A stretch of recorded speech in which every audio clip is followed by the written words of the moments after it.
rescue plan would double economic growth, returning the economy to full employment a full year faster.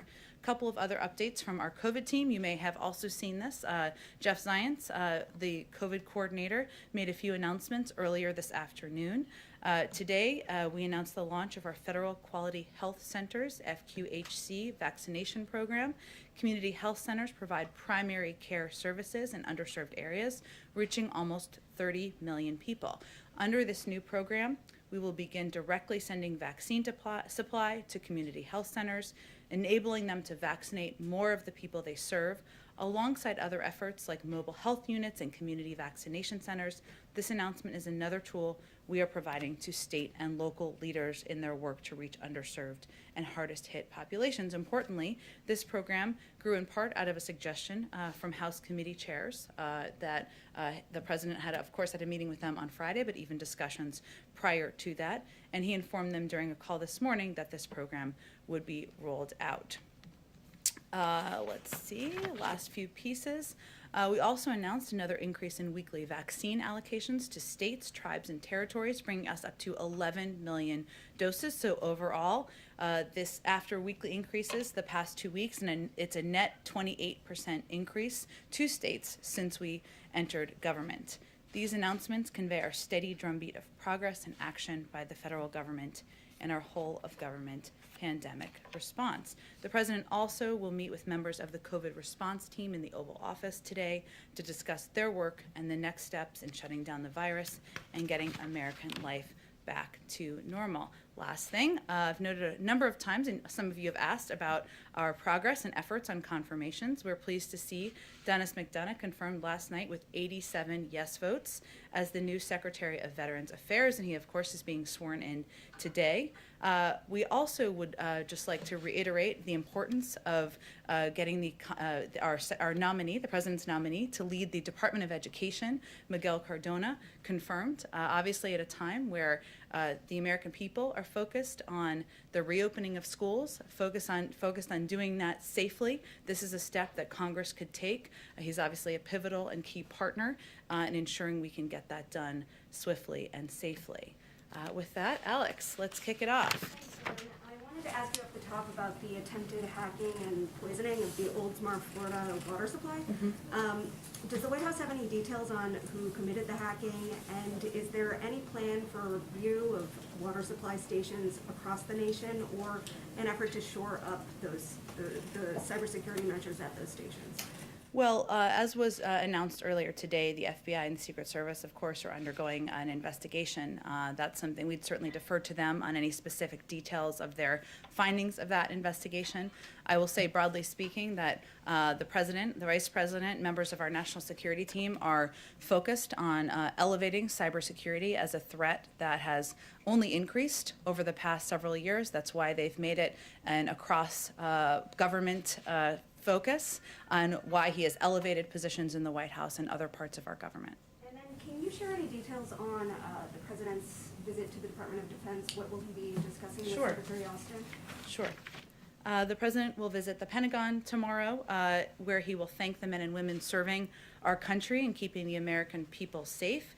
As the first president in 40 years with a child who served in the military, he has a personal connection to the important role of the work of the military, the men and women who serve. He will also discuss the vital role of the Department of Defense in our national security, talk about the significance of having the first African-American Secretary of Defense in history leading the department. The visit has special resonance coming during Black History Month. Over 40% of active duty forces are men and women of color, and you will hear President Biden pay special tribute to the rich history of Black service members tomorrow. Any new policy rollouts tomorrow, or is it just? He will certainly, as I noted, talk about the important role of the Defense Department in our national security, but we will have more to share about that as we get closer to his visit. Go ahead. Oh, let's go. Jeff Reuters, I promised you. Go ahead. Thanks, Jen. Can you tell us how the CEOs were chosen for today's meeting with President Biden? I see some diversity in that group, which isn't always common at the top echelons of corporate America. Was that one of the factors? Far too uncommon, yes. Is that one of the factors, and how did you go about choosing them? Well, first, I would expect that this is the first of many engagements the president will have directly with leaders from the business community. And this was an opportunity to speak directly with some who are major employers in the country, some who are leading the Business Roundtable or other organizational kind of business groups where they speak to many business leaders across the country. So this was an opportunity to have a smaller meeting. It's only about half a dozen, as you know, and discussion about the American Rescue Plan, how it will impact workers and American families, and how they can work together to get people back on their feet. Specifically, Walmart and JP Morgan, what is the president's ask of those types of companies for this? I wouldn't look at it through that prism, Jeff. I would look at it as a conversation with leaders who have, Walmart is, of course, one of the biggest employers in the country and states across the country. Obviously, Jamie Dimon is somebody who has been in the business sector for many, many years. So it's more of a discussion about the country and the economic downturn that we've gone through. The president wants to lay out all of the specifics of his plan, hear feedback from them, as he has with many different groups over the past couple of weeks. Just one other econ-related question.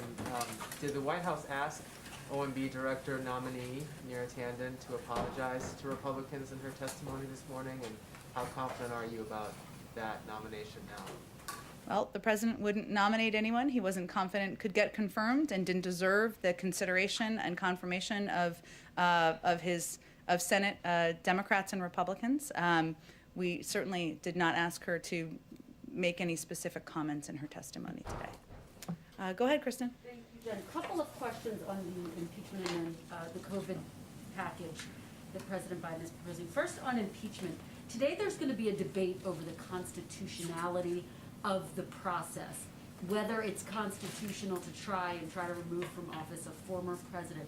Does President Biden have any concerns that this trial could set a dangerous precedent for the institution of the presidency? Well, President Biden, we put out a statement following the conclusion of the House vote just a couple of weeks ago, and he made clear in that statement that he felt the process should proceed as history, and many laws predetermine, and he is going to wait for the Senate to determine the outcome of this. But his view is that his role should be currently focused on addressing the needs of the American people, putting people back to work, addressing the pandemic. Does he see it as constitutional? I don't think that's for me or us to opine on. Obviously, he said that the process should proceed, and it's doing exactly that. Let me ask you, as millions of people tune in to watch this trial, presumably throughout the week, they're going to see the former president's lawyers argue, based on the briefs that they have filed, that some Democrats have used incendiary rhetoric. They are going to point to Representative Maxine Waters, for example, who in 2018 called on supporters at a rally to confront and at one point harassed Trump officials over their support of the child separation policy, the zero tolerance policy. That's something that Cedric Richmond said she had a constitutional right to express those views. So how does the White House view that as any different? Look, Joe Biden is the president. He's not a pundit. He's not going to opine on the back and forth arguments, nor is he watching them that are taking place in the Senate. Okay, let me ask you about the COVID relief package. Yesterday, the Ways and Means Committee Democrats proposed limiting the $1,400 direct payments to those making $75,000 or less. Is that something that President Biden supports, and does he have any concerns that progressives might not be on board with that? Well, the president has conveyed from the beginning of this discussion that he's open to having a discussion about the thresholds.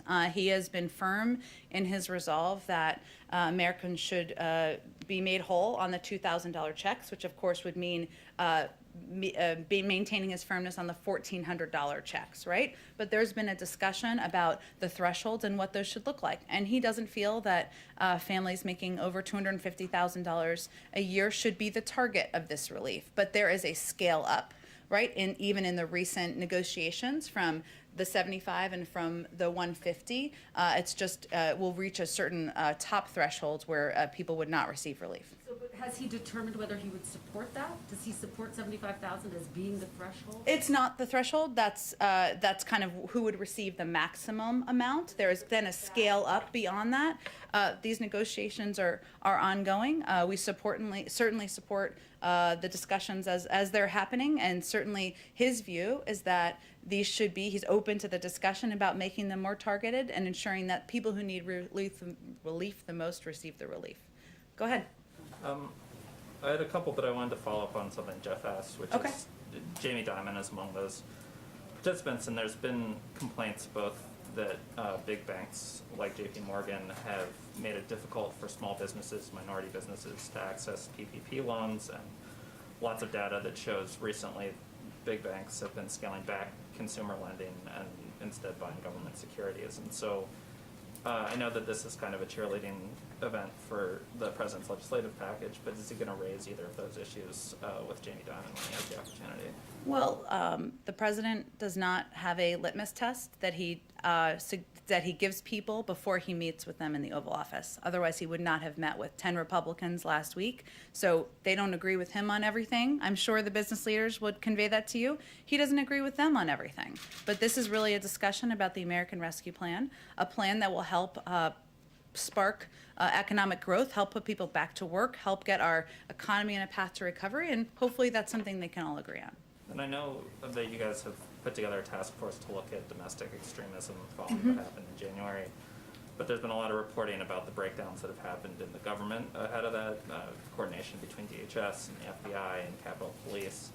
So I'm wondering, especially as there's chatter indicating that there might be further sort of demonstrations surrounding the election, what, if anything, the administration is doing to Surrounding which election? Sorry, I'm just trying to follow you. the past one. The past one. Yes. Okay. There's been online chatter that there's going to be another demonstration in March here in Washington. My point is the administration doing anything to look at the kind of breakdown that happened within law enforcement and the federal government ahead of January 6th to make sure that it's not replicated in the future? Well, I think one of the steps we took was the president named a head of Homeland Security in the White House, a role that did not exist in the prior administration, who can serve in a coordinating role to ensure that we are in touch with state and local authorities and officials, something that wasn't happening at a pace and with a level of coordination that should have happened in the last administration. We obviously came into office, or the president came into office, and our entire national security team did at a time of heightened alert, even on the day of the inauguration and following. So I would say we certainly are not looking to the past administration as a model, and we are charting our own path to make sure we do things differently. And lastly, the World Health Organization said today that it was extremely unlikely that the coronavirus escaped the lab in Wuhan. And I'm just wondering, especially now that we've sort of resumed our participation in the WHO, if the administration agrees with that assessment. Yeah, we have obviously seen those reports, as I mean the public reporting on it. We're looking forward to receiving the report and the data from the WHO investigation. We haven't looked at the data specifically ourselves, so we'd like to do that. We've expressed our concerns regarding the need for full transparency and access from China and the WHO to all information regarding the earliest days of the pandemic, but we weren't involved directly in the implementation of this investigation, and again, we'll just look forward to reviewing the findings in detail. Go ahead. Oh, we'll come back to you, Caitlin. I'm sorry. Go ahead. Two questions on schools. You opened up talking about reopening schools as being a priority for the administration. Are there any discussions within the administration of providing these kind of rapid tests that are being produced by Illum and other companies to help that move quicker, to get those tests to local school systems within the states?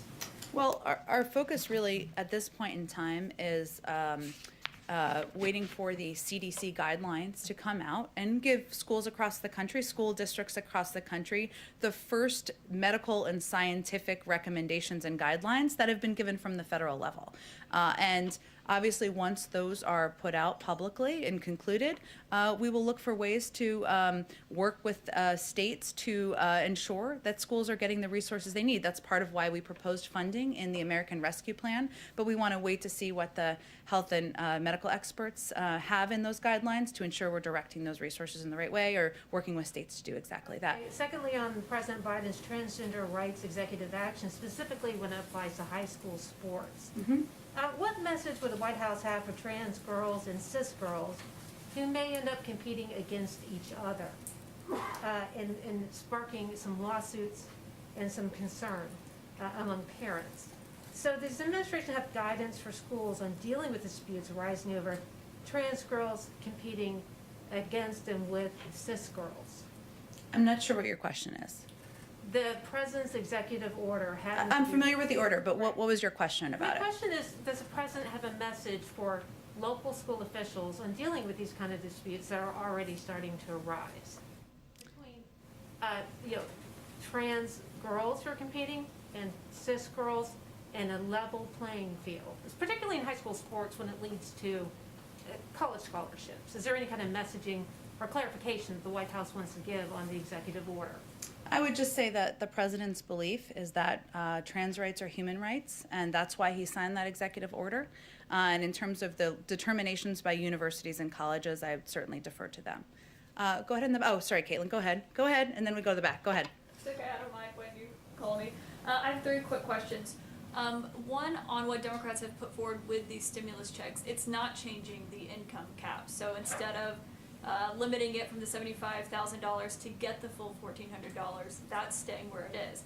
President Biden had said he was open to targeting that. So did he sign off on what the Democrats have now put forward? You mean where the cap stops or where the threshold stops at the top? The cap stops for the full $1,400. Right now it's $75,000 as opposed to $50,000 or what others like Joe Manchin had proposed. So did he sign off on the latest proposal from them yesterday? Well, his proposal was originally 75, right, and 150. And he's open to targeting, which it still will be targeted, because it's about the question of what the threshold goes up to, right? Because prior, in earlier proposals, it had a higher threshold where it went up to a higher income level for families where they would get some version of a check, not the $1,400, right, but a smaller version. So he's fine with not bringing down that cap at the $75,000 to a $50,000 like others. he supports that. Where the status of the negotiations is at this point, yes, of the $75,000. Okay, my second question is, we had the acting attorney general ask all of the Trump-appointed U.S. attorneys to resign from their post, with the exception of 2, the one overseeing the beginnings of the Russia probe and the one overseeing Hunter Biden's tax probe. Can you comment on that? As you know, this has been commonplace among previous administrations, and we look forward to working with the Senate to swiftly fill these openings in the coming weeks. The president has also made clear that he wants to restore the independence of the Department of Justice and to ensure it remains free of any undue political influence. That will be helped when our attorney general is, of course, confirmed. But the decision to leave 2 U.S. attorneys in their roles is a reflection of that commitment. Okay, so he had no conversations with the acting attorney general about the 2 who remained in their post? In what way? You mean who would leave? President Biden didn't have any did he have any conversations with the acting attorney general about leaving the U.S. attorney in Delaware and Connecticut in their post? These were decisions that were made in order to fulfill his promise of maintaining independence and ensuring that he sent that message in every action that was taken. Okay, and my last question, I know you said the president is not a pundit. I think we all agree with that, understand that, but he is the first president to be in office and have a former president, his predecessor, go and face an impeachment trial just down the street. So how can he not weigh in on whether or not it's constitutional, given he is the current office holder, and the questions of what precedent this sets and whether or not he agrees that it's constitutional? Well, again, this is obviously a big story in the country. No one's denying that here, and there's certainly going to be a lot of attention and focus on it. But our focus and the president's focus is on putting people back to work, getting the pandemic under control, and that means we're not going to weigh in on every question about the impeachment trial, and we don't feel it's necessary or our role to do that. Go ahead. Couple topics, I'll get through them quick. The CBO is projecting that raising the federal minimum wage to $15 an hour would lift 900,000 people out of poverty, but it would cost 1.4 million jobs. That is a difference of 500,000 people. What happens to them? I would also say that in the CBO findings, I should say, that they've also concluded that 27 million American workers millions of low-wage workers, I should say, 27 million American workers would be able to would help get them out of poverty. So there's a huge impact of raising the minimum wage. That's why the president supports it. There are also many other economic studies that show that raising the minimum wage has minimal impact on employment. A study of U.S. state-level minimum wage changes over 4 decades found that the number of jobs remained essentially unchanged over the 5 years following the increase. So the president supports it because he believes that raising the minimum wage is something that American workers, American families deserve, and that lifting 27 million American workers out of poverty, reducing inequality, would be a very positive step for our country. And once there's an agreement, does President Biden support sending stimulus benefits to undocumented immigrants? Again, I don't. If somebody has a Social Security number, like a child or a spouse, then they would be eligible. But he supports sending benefits to people who are eligible as a part of his proposal. Okay, and then on transparency, I have a very specific question about Okay. Executive Order 13891. One of the president's executive orders on the first day revoked a policy that required federal agencies to post their guidance on a searchable database. There are questions now on Capitol Hill from some Republican senators about why that was revoked. And so now the question to you. Well, agencies have definitely not been told to take down databases or other public information. That would be inconsistent, which I think is why you're asking the question, with what the president has talked about, what the vice president talked about. We want agencies to use all the tools available to them to make public policies transparent and accessible. However, this executive order was revoked because it created unnecessary hurdles and cumbersome processes for agencies that wanted to get guidance out to the public. In some cases, it was resulting in the delay of information going out more publicly by a couple of weeks or even a couple of months. That's obviously not acceptable, and we want it to be more efficient than that. And one quick one on conflicts of interest and some reporting that's been done by our colleagues at other networks. The president's son-in-law, Dr. Howard Krein, was advising candidate Biden on COVID-19 response while he was investing in companies involved with the COVID-19 response through his company, Startup Health. Dr. Krein has been at the White House since the inauguration. Is he still advising the president on COVID-19 response? Well, Dr. Krein is his son-in-law. The Which is president. why there are questions about a potential conflict Well, of and I think interest. he was here because the president was inaugurated recently, which is understandable. The president has made clear that there will be an absolute wall between him and any businesses connected with his family members. And as he reiterated just last week, no family member is going to have an office in the White House or be involved in any government policymaking. That applies to his son-in-law and applies to every single member of his family. Just from a broad perspective, though, like the 30,000-foot view of this, candidate Biden was very concerned about the last president's potential conflicts of interest. At one point in 2019, he tweeted, "Hosting the G7 at Trump's hotel, a president should never be able to use the office for personal gain." So how is the White House going to guarantee to members of the public that nobody in the family is using the office for personal gain? We've put in place stringent policies in order to ensure that it is not being used for personal gain. There's not a single member of the family who is employed at the White House, will have an office in the White House, or will benefit financially. And those are strict ethics requirements that have been put in place and the president has approved. Go ahead.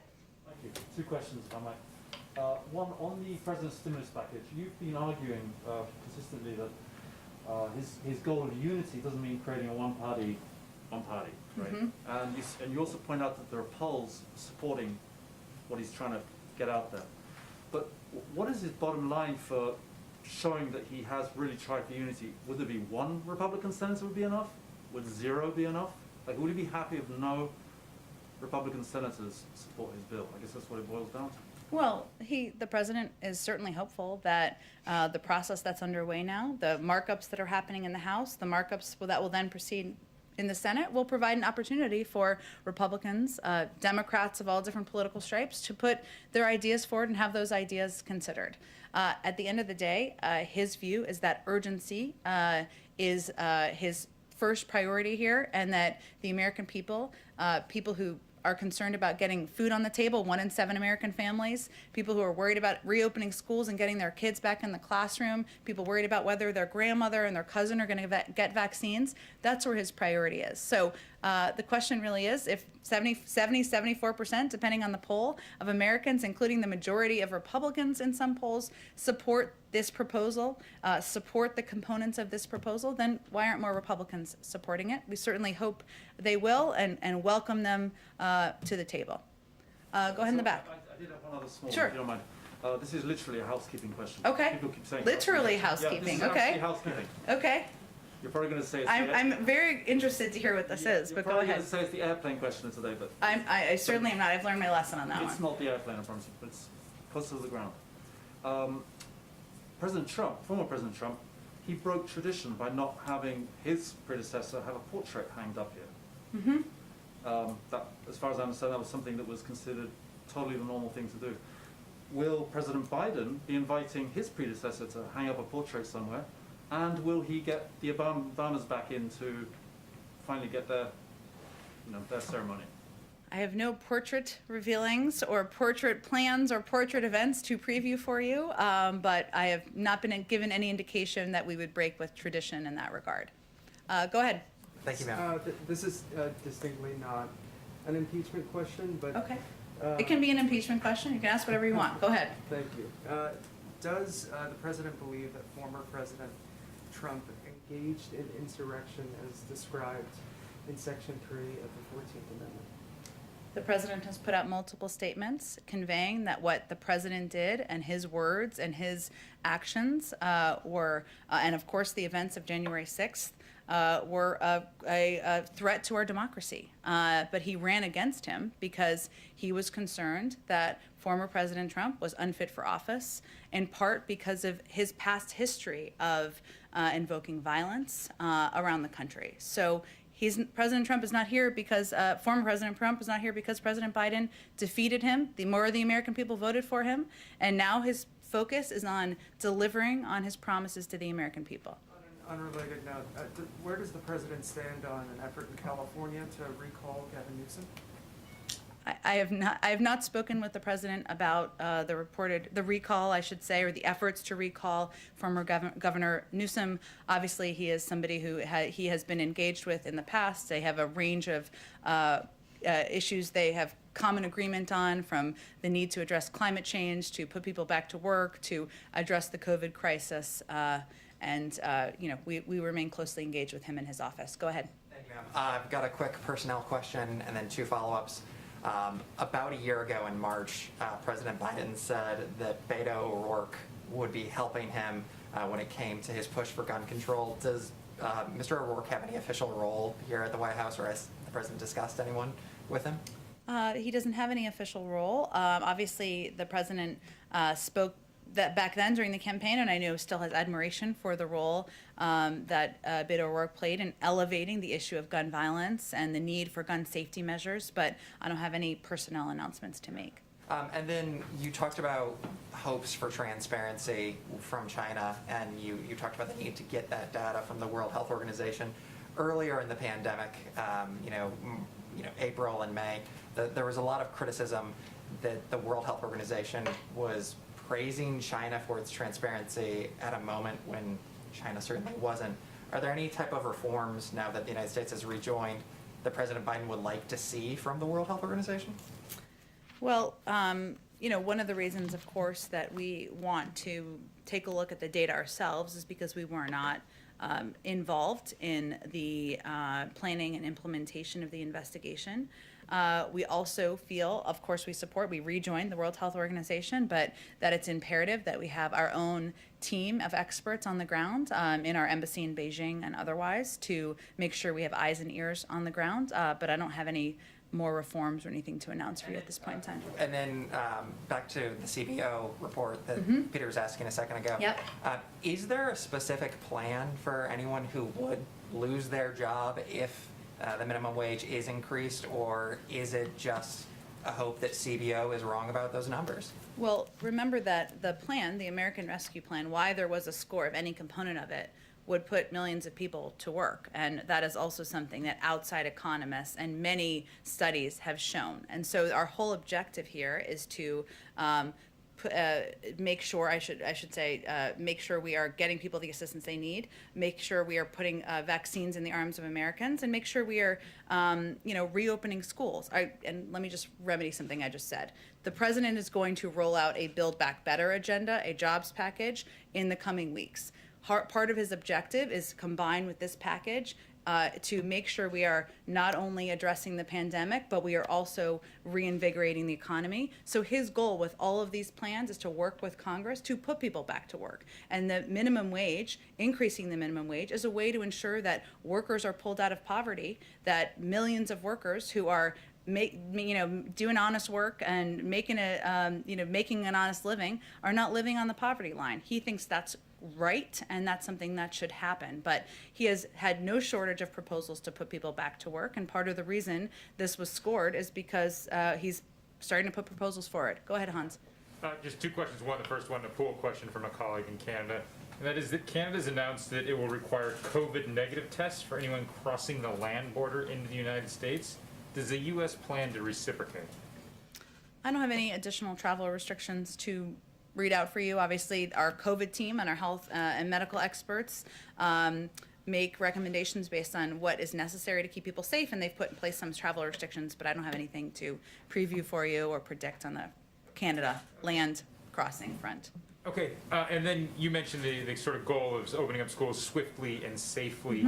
Could you help us understand what the White House's or what the president's definition of open schools is? Does it mean teachers in classroom teaching students in classroom, or does it just mean kids in classroom with a remote screen? Help us understand.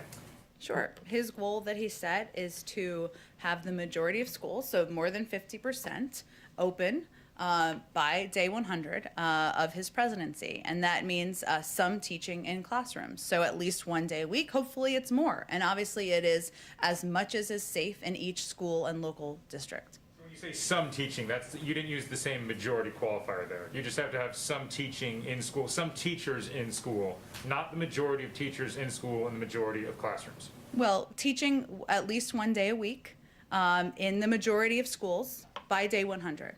Okay, and that's in-person teaching? In-person teaching, yes. Okay, thank you. Sure. Go ahead. Oh, go ahead. Thank you. Another CDO question. The report that came out yesterday said that the first 4 months of fiscal year 2021, the federal deficit rose 90% to $738 billion. Obviously, we've seen economists saying that it's better to do too much than nothing at all, but Republicans are expressing sticker shock. So I was curious what the president's plan was to decrease the deficit once the pandemic has abated and the economy is stabilized.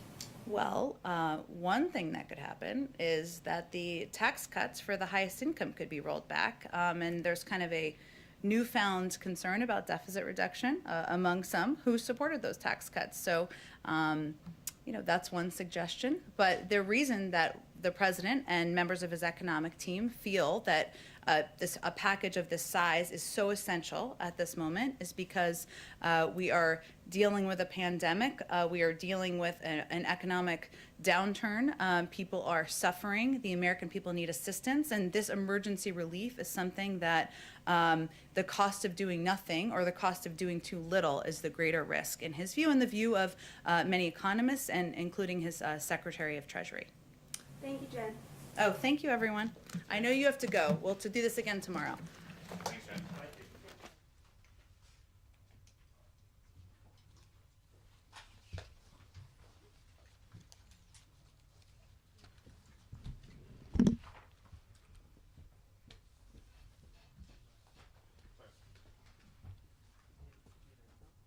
Sorry, I was too busy rolling my eyes. Okay, at me?